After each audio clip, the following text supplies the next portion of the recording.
Assalamualaikum warahmatullahi wabarakatuh. Hello everyone. My name is Yolanda Pramesti and my student ID number is 2024 32103.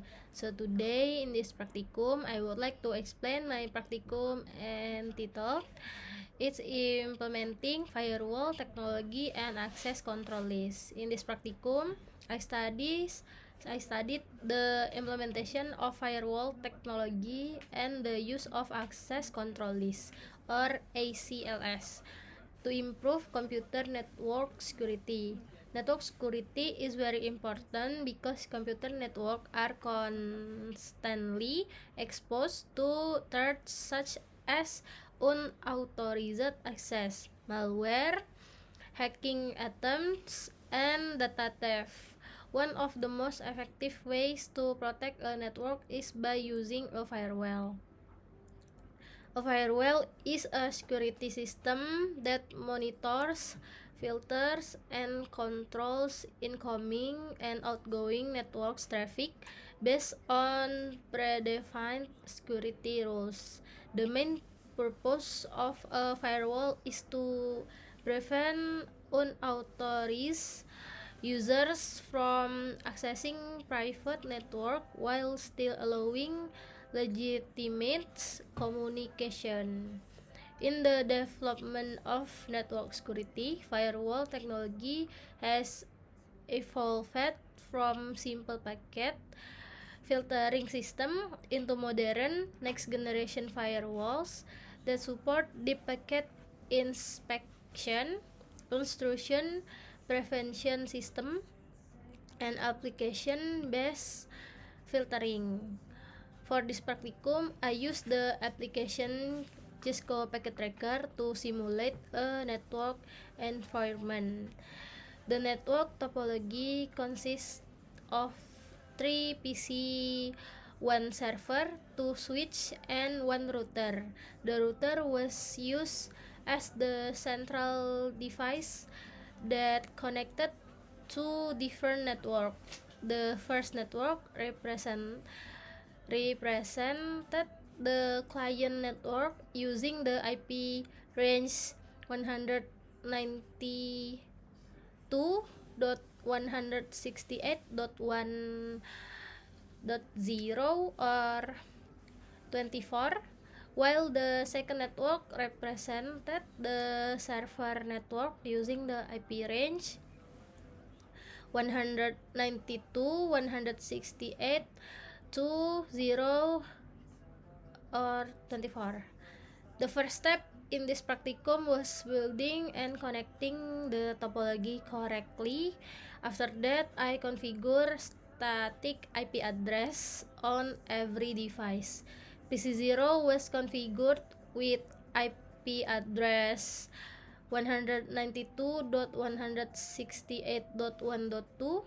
PC1 use 192.168.1.3. Server 0 use 192.168.2.2, and PC2 use 192.168.2.3. Each device also use the appropriate subnet mask and default gateway, so they could communicate through the router. Next, I configured the router interface using Cisco iOS command line interface commands. The fast Ethernet 00 interface was assigned the IP address 192.168.1.1, and the fast Ethernet 10 interface was assigned 192.168.2.1. This interface acted as gateways for each subnet and allowed communication between networks. After configuring the router, I create and extend access control list, specifically ACL number 101. The purpose of this ACL was to block ICMP traffic or ping requests from PC 0 to server 0. In addition, I configured another rule to block HTTP access from PC 0 to the server using TCP port 18. At the same time, other traffic was still allowed using the permit IP any command. The ACL was then applied to the Fast Ethernet 00 interface in the inbound direction. This means that all packets entering the router from PC 0 will be checked against the ACL rules before being forwarded to another network. After the configuration process was complete, I performed several connectivity tests to verify whether the ACL worked correctly. First, I test ICMP communication using the ping command. The result showed that PC0 could not ping server 0 because the ICMP traffic was blocked by the ACL configuration. However, communication from other devices such as PC1 was still successful. Next, I test web access using the web browser feature in Kisco Packet Tracker. When PC0 attempted to access the server web page at address http 192.168.2.2, the browser display a request timeout message. This confirms that the ACL rule successfully blocked HTTP access from PC0. Meanwhile, PC1 was still able to open the web page successfully and display the message "Welcome to Kisco Packet Tracker."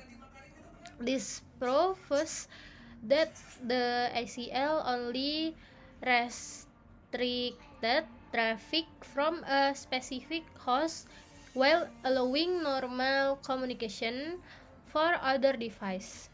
From this practicum, I learned that access control lists are very useful for implementing network security policies because they allow administrator to filter traffic based on IP address, protocol type, and port number.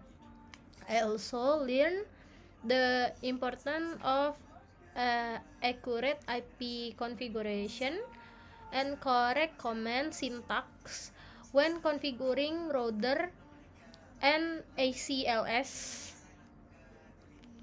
Even a small mistake in command writing can cause configuration errors or communication failures. In conclusion, this practicum successfully demonstrates how firewall technology and ACL configuration can be implemented to improve network security and manage network traffic effectively.